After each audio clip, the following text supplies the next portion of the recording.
الحمد لله رب العالمين وصلى الله وسلم وبارك على النبي الأمين وعلى آله وصحبه أجمعين ومن تبعهم بإحسان إلى يوم الدين. أما بعد، فحدثني جماعة من الشيوخ وهو أول حديث سمعته منهم بإسناد كل إلى سفيان بن عيينة عن عمرو بن دينار عن أبي قابوس مولى عبد الله بن عمرو عن عبد الله بن عمرو بن العاص رضي الله عنهما قال: قال رسول الله صلى الله عليه وسلم: الراحمون يرحمهم الرحمن ارحموا من في الأرض يرحمكم من في السماء. اللهم انفعنا بما علمتنا وعلمنا ما ينفعنا وزدنا علما. سبحانك لا علم لنا إلا ما علمتنا إنك أنت العليم الحكيم. امام محمد بن عبد الوہاب رحمہ اللہ کی عظیم الشان تالیف مسائل الجاہلیہ، اس کا آج ہم 9واں مسئلہ پڑھتے ہیں. اس میں فرماتے ہیں امام صاحب کہ زمانہ جاہلیت کے لوگ، ان کا ایک نظریہ یہ بھی تھا یا ان کا ایک مسئلہ یہ بھی تھا کہ الاقتداء بفسقۃ العلماء، کہ وہ پیروی کرتے تھے فاسق علماء کی، علماء سوء کی پیروی کرتے تھے. وہ علماء جو انہیں حق کی طرف لے کر آئے، حق کی طرف دعوت دیں، وہ ان کی پیروی نہیں کرتے تھے. تو اللہ رب العالمین نے ان کے علماء سوء کی حقیقت بیان کرنے کے لیے یہ آیات نازل فرمائی: یا ایھا الذین آمنوا ان کثیرا من الاحبار والرہبان لیأکلون اموال الناس بالباطل ویصدون عن سبیل اللہ.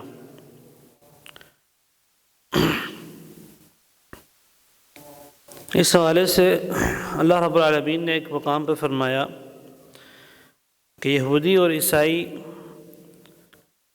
اتخذوا احبارهم ورهبانهم اربابا من دون اللہ، کہ ان لوگوں نے اپنے علماء کو اللہ کے علاوہ رب بنا دیا. جب یہ آیات نازل ہوئی تو عدی بن حاتم رضی اللہ عنہ موجود تھے. انہوں نے کہا: اللہ کے نبی صلی اللہ علیہ وسلم، ہم نے تو نہیں رب بنایا تھا. وہ پہلے عیسائی تھے. کہا جی ہم نے تو رب نہیں بنایا تھا. تو کہا نبی صلی اللہ علیہ وسلم نے ان سے کہا کہ بھئی تمہارے علماء تمہیں جس چیز کو کہتے ہیں کہ یہ حرام ہے تم مان نہیں لیتے تھے، اور جس چیز کے بارے میں بتائیں کہ یہ حلال ہے تم مان نہیں لیتے تھے. تمہاری کتابوں میں کیا لکھا ہوا ہے تم نے یہ نہیں دیکھنا، اللہ نے کیا فرمایا تم نے یہ نہیں دیکھنا، بس تمہارے بڑوں نے کیا کہہ دیا تم نے اس کو مان لیا. تو اس معاملے کو اللہ رب العالمین نے رب بنا دینے سے جو ہے وہ تشبیہ دی، گویا کہ رب بنا دی، کیونکہ شریعت کے اندر حق جو ہے حلال اور حرام کرنے کا حق یہ صرف اللہ رب العالمین کو ہے اور کسی کو نہیں. تو اللہ رب العالمین نے یہاں پر ان کے احبار اور رہبان کی حقیقت بتلائی ہے کہ ان کثیرا من الاحبار والرہبان، بہت سارے احبار حبر ان کی جمع ہے اور یہ یہودیوں کے علماء کو کہا جاتا ہے، اور رہبان راہب کی جمع ہے اور یہ عیسائیوں کے علماء کو کہا جاتا ہے. یہ کیا کرتے ہیں؟ لیأکلون اموال الناس بالباطل، لوگوں کے مالوں کو کھاتے ہیں باطل کے ساتھ، ناحق مال کھاتے ہیں لوگوں کا. آج کے اگر معاشرے میں اس کا ترجمہ آج کے انداز اور زبان میں کیا جائے تو مولوی جو ہیں وہ کس طرح کھاتے ہیں؟ کبھی تیجے کے نام پر، کبھی ساتویں کے نام پر، کبھی کل خانی کے نام پر، کبھی جو ہے وہ 11ویں کے نام پر، کبھی 40ویں کے نام پر، پھر برسی ہو جاتی ہے. تو یہ سارے جو کھانے کے جو ہے نا وہ ایونٹ رکھے ہوئے ہیں، اس کا دین اسلام سے کوئی تعلق نہیں ہے. کیوں ہے؟ تاکہ یہ علماء سوء اپنا پیٹ بھر سکیں. لیأکلون اموال الناس بالباطل، باطل کے ساتھ جو ہے وہ لوگوں کا مال کھاتے ہیں. وَيَصُدُّونَ عَن سَبِيلِ اللَّهِ، اور اللہ کے راستے سے روکتے ہیں. لوگوں کا مال بھی کھاتے ہیں اور ان لوگوں کو اللہ کے راستے سے روکتے ہیں کہ نہیں اس مسجد میں نہیں جانا، وہابیوں کی مسجد ہے، وہ وہابیوں کی مسجد ہے، ادھر نہیں جانا، خبردار گمراہ ہو جاؤ گے، یہ ہو جاؤ گے، وہ ہو جاؤ گے. وَيَصُدُّونَ عَن سَبِيلِ اللَّهِ، اللہ کے راستے سے روکتے ہیں. قرآن کو خبردار ترجمے سے نہ پڑھنا، بہت بھاری کتاب ہے، کچھ ہو جائے گا تمہیں، ترجمے سے قرآن نہ پڑھنا، کچھ ہو جائے گا۔ ہاں، جس نے ترجمے سے پڑھنا ہے وہ پہلے جائے جنگلوں میں، پھر جا کے 14 یا 15 علوم حاصل کرے، پھر آ کے ترجمہ پڑھے۔ اب کون جائے گا جنگل میں 14 علوم حاصل کرنے کے لیے؟ جب کوئی جنگل میں 14 علوم حاصل کرنے جائے گا نہیں تو پھر ترجمے سے قرآن پڑھیں گے نہیں۔ وَيَصُدُّونَ عَنْ سَبِيلِ اللَّهِ، اللہ کے راستے سے روکتے ہیں۔ مؤلف رحمہ اللہ فرماتے ہیں وَبِقَوْلِهِ، اللہ رب العالمین نے ایک اور جگہ پر جو ہے نا اس بات کی وضاحت کی اور اہل کتاب کو منع کیا اس بات سے کہ علماء سو کی پیروی نہ کریں۔ فرمایا یا اہل الکتاب لا تغلوا فی دینکم، کہ اپنے دین میں غلو نہ کرو، حد سے نہ بڑھو، حد سے تجاوز نہ کرو، غیر الحق، نہ حق، ولا تتبعوا، اور نہ تم پیروی کرو، اہواء قوم، ان لوگوں کی خواہشات کی، قد ضلوا من قبل، جو پہلے سے گمراہ ہیں، جو تمہارے پوپ ہیں، تمہارے جو ہیں وہ علماء ہیں، تمہارے راہب ہیں، یہ پہلے سے گمراہ ہیں، تم ان کی پیروی کیوں کرتے ہو؟ وَأَضَلُّوا كَثِيرًا، نہ یہ کہ صرف کہ یہ خود گمراہ ہیں بلکہ انہوں نے اور لوگوں کو بھی گمراہ کیا، بہت سے لوگوں کو انہوں نے گمراہ کیا۔ وَضَلُّوا عَنْ سَوَاءِ السَّبِيلِ، اور سیدھے راستے سے یہ اتر گئے، گمراہ ہو گئے، ہٹ گئے، تو ان کی پیروی نہ کرو۔ اس لیے اللہ رب العالمین نے جہاں پر علماء کی پیروی کا حکم دیا ہے تو وہاں پر اللہ رب العالمین نے جو ہے اس پیروی کو مشروط قرار دیا ہے اللہ اور اس کے رسول کی پیروی کے ساتھ۔ فرمایا اللہ رب العالمین نے یا ایھا الذین آمنوا اطیعوا اللہ واطیعوا الرسول واولی الامر منکم، اے ایمان والو اطاعت کرو اللہ کی اور اطاعت کرو رسول کی، وَأُولِي الْأَمْرِ مِنْكُمْ، اور اپنے علماء کی اور حکمرانوں کی۔ اب یہاں پر اللہ رب العالمین نے دوبارہ وَأَطِيعُوا کا لفظ نہیں لے کر آئی ہیں۔ لفظ جو اطیعوا ہے یا یہ جو فعل امر ہے یہ خاص تھا اللہ کے ساتھ اور اس کے بعد پھر رسول اللہ صلی اللہ علیہ وسلم کے ساتھ۔ اطیعوا اللہ وَأَطِيعُوا الرَّسُولَ، وَأُولِي الْأَمْرِ مِنْكُمْ کہا، وَأَطِيعُوا أُولِي الْأَمْرِ نہیں کہا۔ کیوں؟ آگے اس کی وضاحت بھی فرما دی فَإِن تَنَازَعْتُمْ فِي شَيْءٍ، اگر آپس میں کوئی اختلاف ہو جائے تو پھر کہ فلاں عالم نے مجھے یہ کہہ دیا تو میں نے اس کی بات مان لینی ہے، یا فلاں امام نے یہ کہہ دی تو اس کی بات مان لینی ہے، اختلاف میں نہیں۔ فَإِن تَنَازَعْتُمْ فِي شَيْءٍ، اگر کسی مسئلے میں اختلاف ہو جائے فَرُدُّوهُ إِلَى اللَّهِ وَالرَّسُولِ، تو اس کو اس مسئلے کو اللہ اور اس کے رسول کی طرف لوٹا دو۔ إِن كُنتُمْ تُؤْمِنُونَ بِاللَّهِ وَالْيَوْمِ الْآخِرِ، اگر تم اللہ اور یوم آخرت پر ایمان لے کر آتے ہو۔ تو یہ 8واں مسئلہ جو ہے یہ کہ زمانہ جاہلیت کے لوگوں کا ایک شیوہ تھا، ایک وتیرہ تھا کہ وہ علماء سو کی پیروی کرتے تھے، علماء حق کی پیروی نہیں کرتے تھے۔ 10واں مسئلہ جو مؤلف رحمہ اللہ نے یہاں پر ذکر کیا، کہتے ہیں الاستدلال على بطلان الدین بقلت افہام اہلہ وعدم حفظہم، کہ دین کے باطل ہونے کی زمانہ جاہلیت کے لوگ دلیل یہ بناتے ہیں کہ دین والے جو ہیں وہ کم سمجھ لوگ ہیں، ان کی عقلیں کمزور ہیں، پڑھے لکھے نہیں ہیں، کم سمجھ ہیں، ان کو زیادہ باتیں سمجھ نہیں آتی ان کو، وعدم حفظہم، زیادہ باتیں ان کو یاد بھی نہیں رہتی ہیں۔ اگر دین والے حق والے ہوتے تو بہت تیز دماغ والے ہوتے، بہت زیادہ ذہین ہوتے، چونکہ دین والے جو ہیں وہ اتنے ذہین نہیں ہیں، اتنے مضبوط نہیں ہیں، تو یہ دین باطل ہے۔ اس کا جو ہے نا اللہ رب العالمین نے بھی رد کر دیا، اور اس حوالے سے کل ہم نے کچھ بات کی بھی تھی۔ اور آج کے زمانے میں دیکھیں تو ایک عجیب اور غریب قسم کا جو ہے نا وہ مطالبہ کیا جاتا ہے مدارس سے، اور میں حیران ہوتا ہوں یہ مطالبہ کرنے والے اپنے آپ کو پڑھے لکھے لوگ کہتے ہیں، اور میں سمجھتا ہوں کہ ان سے بڑا بیوقوف اور جاہل کوئی نہیں ہے۔ سوال کیا ہے، مدرسے سے ایک ڈاکٹر اور انجینئر کیوں نہیں بن کے نکلتا؟ مدارس سے ڈاکٹر اور انجینئر کیوں نہیں بن کے نکلتے؟ عقل کے اندھے کبھی دیکھا ہے کہ میڈیکل ڈپارٹمنٹ سے انجینئر بن کے نکلا ہو؟ یہ انجینئرنگ ڈپارٹمنٹ سے کوئی ڈاکٹر بن کے نکلا ہو؟ انجینئرنگ کالج سے انجینئر ہی نکلتا ہے، میڈیکل کالج سے ڈاکٹر نکلتا ہے۔ یہ مدرسے ڈاکٹر انجینئر بنانے کے لیے ہے ہی نہیں۔ یہ مدارس جس طرح انجینئرنگ کالج اس لیے ہے کہ یہاں پر 4 سال 6 سال 5 سال پڑھنے کے بعد جو ڈگری ملے اس ڈگری ہولڈر کو اس کو انجینئر کہا جائے، اس کو ڈاکٹر نہ کہا جائے۔ اور میڈیکل ڈپارٹمنٹ میں جو ہے نا، میڈیکل کالج میں 4 سال 5 سال پڑھنے کے بعد اس کو جو ہے وہ ڈاکٹر کہا جائے، انجینئر نہ کہا جائے۔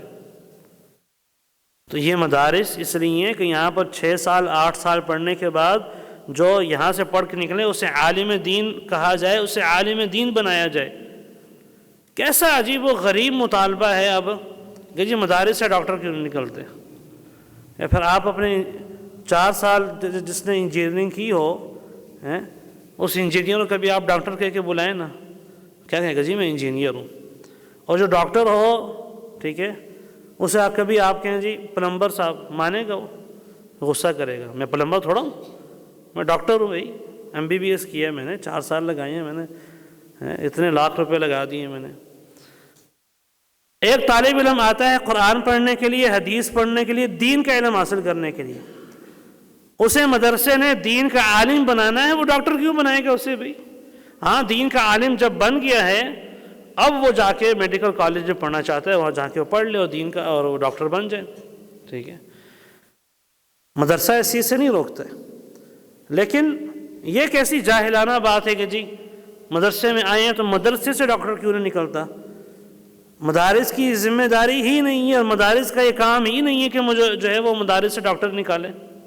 مدارس کا کام ہے یہاں سے علماء اور حفاظ پیدا کرے، اور مدارس سے یہ ذمہ داری پوری کر رہے ہیں، مدارس یہ ذمہ داری پوری کر رہے ہیں۔ اس لیے یہ جو جاہلوں کی طرف سے اور اپنے آپ کو پڑھے لکھے کہتے ہیں، کوئی پروفیسر ہوتا ہے، کوئی ڈاکٹر ہوتا ہے، کوئی کیا ہوتا ہے، اور ٹی وی پر بیٹھے ہوتے ہیں، اور یعنی وہ ٹاک شو کے اندر جو ہے نا ساتھ علماء بھی آئے ہوئے ہوتے ہیں مختلف مکاتب فکر کے، اور ان سے بحثیں ہو رہی ہوتی ہیں کہ جی آپ کے مدرسے کا پڑھا ہوا کسی یونیورسٹی میں کیوں نہیں پڑھا سکتا؟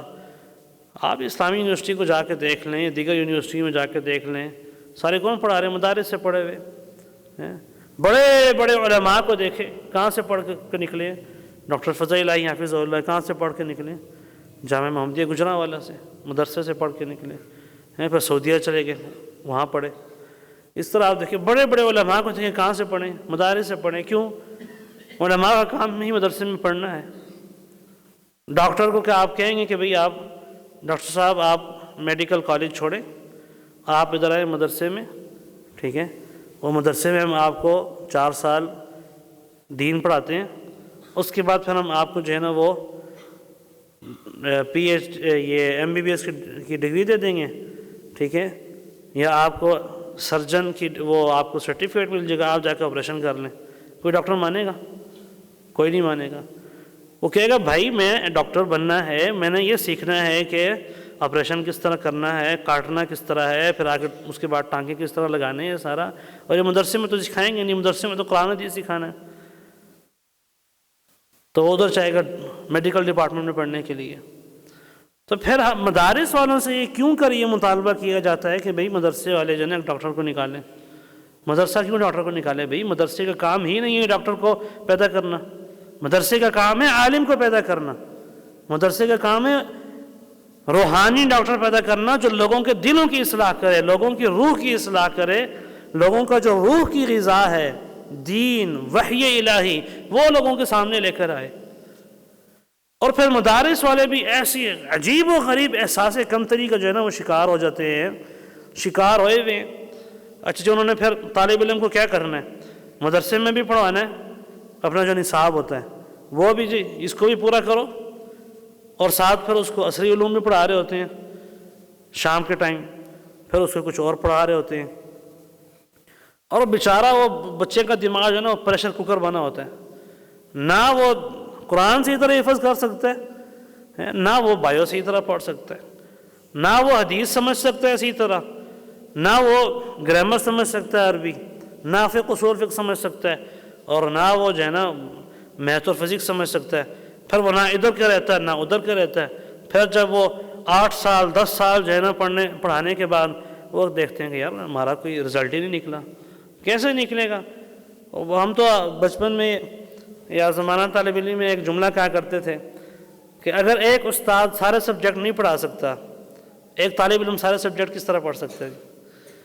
ایک طالب علم کو دیا ہوا ہے، اس کا دماغ کو پریشر کوکر بنایا ہوا ہے کہ نہیں تم نے حدیث بھی پڑھنی ہے، فقہ بھی پڑھنی ہے، قرآن بھی حفظ کرنا ہے، تفسیر بھی پڑھنی ہے، اس کے بعد پھر شام کے ٹائم تم نے میتھ بھی پڑھنی ہے، پھر فزکس بھی پڑھنی ہے، بایو بھی پڑھنی ہے، یہ بھی کرنا ہے، وہ بھی کرنا ہے۔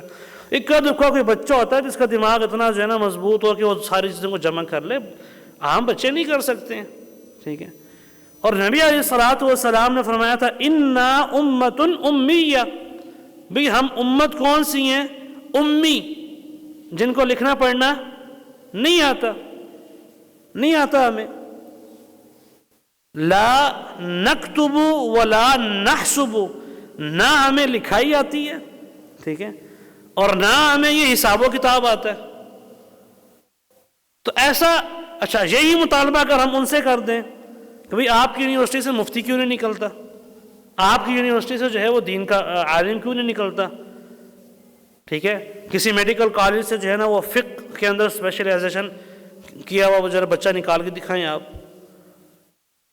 تو وہ پھر کہیں گے جی ہمارا کام نہیں ہے عالم پیدا کرنا، بھئی اس طرح ہمارا کام نہیں ہے ڈاکٹر پیدا کرنا۔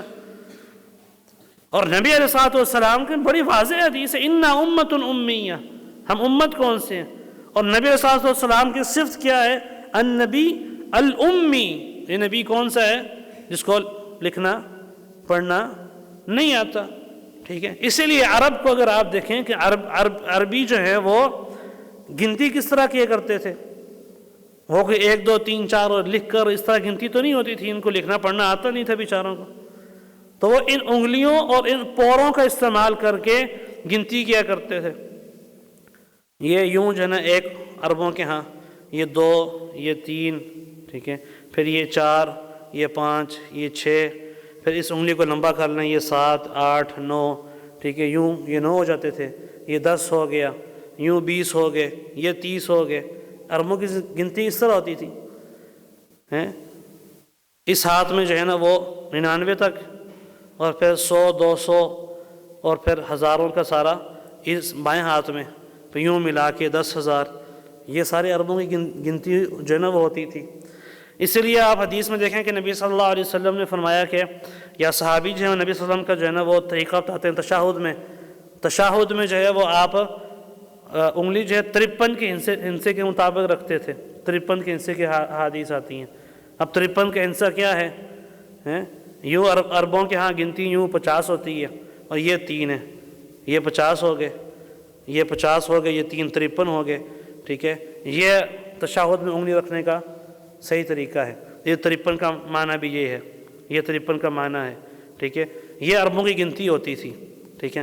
حدیث میں آتا ہے کہ نبی صلی اللہ علیہ وسلم نے جو ہے وہ سوئے ہوئے تھے، اٹھے، آپ گھبرائے ہوئے تھے، آپ نے فرمایا لا الہ الا اللہ، لا الہ الا اللہ، ویل للعرب من شر قد اقترب، عربوں کے لیے جو ہے وہ بربادی ہو اس شر سے جو قریب آ گیا۔ پوچھا گیا کیا معاملہ ہے؟ آپ نے فرمایا فتح اليوم من ردم یاجوج و ماجوج ہکذا، جو یاجوج ماجوج کے دیوار بنائی تھی ذوالقرنین بادشاہ نے، اس میں اتنا کچھ سوراخ ہو گیا۔ اب اس سوراخ کتنا کچھ ہوا تھا؟ جابر رضی اللہ عنہ غالباً حدیث کے راوی ہیں، وہ کہتے ہیں اللہ کے نبی صلی اللہ علیہ وسلم نے 9 کا ہندسہ بنایا ہوا تھا، 9 کا ہندسہ، ٹھیک ہے۔ 9 کا ہندسہ کتنا ہوتا ہے؟ یہ 9 ہے، یہ 9 ہے۔ اب اس میں آپ سوراخ دیکھیں کتنا کچھ سوراخ ہے، ٹھیک ہے، یہ اتنا سوراخ۔ تو یہ اشارہ ساری آپ کو باتیں جو میں بتا رہا ہوں، یہ اشارہ کس طرف ہے کہ بھئی یہ وہ زمانے کے لوگ امت امیہ، امی لوگ تھے جن کو پڑھنا لکھنا حساب و کتاب نہیں آتا تھا۔ دین اسلام آیا اور دین اسلام نے پھر ان کو پڑھنے لکھنے کی ترغیب دی، اس میں کوئی شک نہیں۔ قرآن کیا کہتا ہے لِتَعْلَمُوا عَدَدَ السِّنِينَ وَالْحِسَابِ، تمہیں حساب و کتاب آ جائے، تمہیں سالوں کی گنتی وغیرہ آ جائے، ٹھیک ہے۔ لیکن علماء سے یہ مطالبہ کرنا کہ وہ عصری علوم کے بھی ماہر ہوں، یہ جاہلانہ مطالبہ ہے، بیوقوفوں والی بات ہے۔ جو اپنے آپ کو پڑھے لکھے کہتے ہیں اور پھر یہ مطالبہ کرتے ہیں، وہ انتہائی جاہل قسم کے لوگ ہیں۔ علماء کی یہ ذمہ داری ہی نہیں ہے۔ اور پھر جو مؤلف رحمہ اللہ نے یہاں پر جو ہے نا وہ بانا ذکر کیا یا جو مسئلہ ذکر کیا زمانہ جاہلیت کا، کہ زمانہ جاہلیت کے لوگ کیا کہتے ہیں کہ اس دین کو سمجھنے والے کم سمجھ لوگ ہیں، ان کی عقلیں کمزور ہیں، اس دین کے پیروکار کمزور لوگ ہیں مالی لحاظ سے، جو ہم کل پڑھ چکے تھے، اور آج کہ عقلی اعتبار سے، سمجھ کے اعتبار سے کمزور لوگ ہیں، اس لیے ہم اس دین کو باطل سمجھتے ہیں۔ تو اللہ رب العالمین نے بھی اس چیز کو قرآن کریم میں واضح فرما دیا کہ یہ کام تو زمانہ جاہلیت کے لوگوں کا ہے۔ نوح علیہ السلام کے جو ہے نا وہ لوگ قوم نے بھی کہا تھا مَا نَرَاكَ اتَّبَعَكَ إِلَّا الَّذِينَ هُمْ أَرَاذِلُنَا بَادِيَ الرَّأْيِ، کہ اے نوح علیہ السلام، ہم دیکھتے ہیں کہ آپ کی پیروی کرنے والے صرف کون ہیں؟ بادی الرائے، جن کی کوئی رائے نہیں ہے، معاشرے میں جن کی رائے کو اہمیت نہیں دی جاتی، جو اتنے سمجھ بوجھ والے نہیں ہیں، اس لیے ہم آپ کی پیروی نہیں کرتے۔ تو دین اسلام کی پیروی کا معیار جو ہے لوگوں کی سمجھ بوجھ نہیں ہے۔ یہ مسئلہ ہمارے ذہنوں میں بیٹھنا چاہیے۔ اور پھر اس کے ساتھ ذیلی مسئلہ جو میں نے آپ کو سامنے ذکر کیا کہ مدارس سے یہ مطالبہ کرنا کہ بڑے بڑے ڈاکٹر اور بڑے بڑے انجینئر پیدا کریں، یہ مدارس کی ذمہ داری نہیں ہے۔ مدارس کی ذمہ داری یہ ہے کہ قرآن کے قاری، حافظ، عالم، مفتی وغیرہ پیدا کریں۔ یہی اگر ہم صحیح مدرس آج ہمارے پاس جو ہے نا وہ نہیں ہے، مدارس اپنی یہ والی ذمہ داری احسن انداز سے جو ہے وہ نبھانے میں جو ہے نا وہ ابھی تک اس طرح نہیں نبھا رہے، ٹھیک ہے، تو ہم ان سے دوسرے مطالبات کرنا شروع ہو گئے۔ اسی لیے جو ہے نا ملک کے اندر فساد بھی ہے، دنگا بھی ہے، فرقہ واریت بھی ہے۔ کیوں؟ دین اسلام سمجھنے والے صحیح معلمین ہی نہیں ہیں، صحیح جو ہے طلباء ہی نہیں پیدا ہو رہے، لوگ صحیح طرح اسلام نہیں سمجھا سک رہے، تو آپ ان سے دوسرا مطالبہ کرنا شروع کر دیں۔ اللہ رب العالمین ہمارے عقلوں کی اصلاح فرما دے، ہمارے دلوں کی بھی اصلاح فرما دے، ہمارے ملک کی بھی اصلاح فرما دے۔ اللہ رب العالمین سب کو اپنے حفظ و امان میں رکھے۔ وآخر دعوانا الحمد للہ رب العالمین۔